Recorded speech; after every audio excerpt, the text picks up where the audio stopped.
Hi, my name is Cristina Perez, and I grew up in Phoenix, Arizona. I remember in April or May 2009 when the talk about anti-immigrants started happening and getting much more tough, and Sheriff Joe Arpaio started getting his raids, his immigrant raids. And there was like a lot of student walkouts in May of 2009, and you just see like floods of white t-shirts down the roads, like just thousands of them.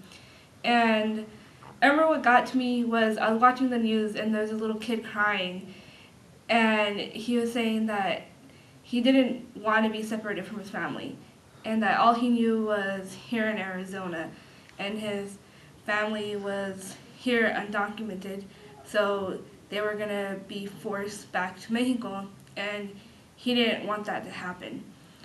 And when I saw a little kid, he was no more than like 7 years old, I realized I really wanted to get more involved and fight legislations like SB 1070, because they're not only just being prejudiced and promoting racism against people of color and people that look illegal.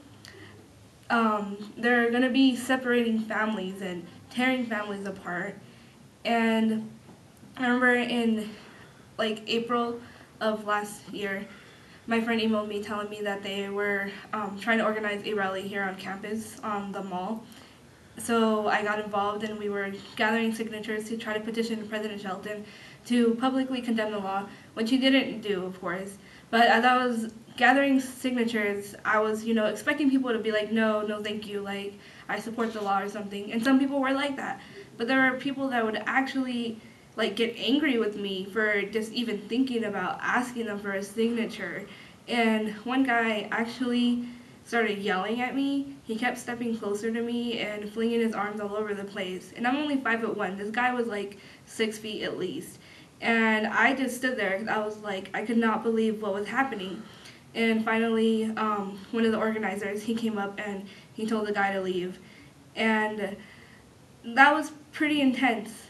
But, like, we still have to keep fighting for this stuff. We can't let things like that, stop us and be like, oh, that's dangerous, I don't want to do it. Because, like, you're never alone. You're going to have people there helping you, and that's what's the great thing about this is. We need people together, working together to fight anti-immigrant laws, and laws that are just inhumane in general, not just anti-immigrant. They're just against basic human rights.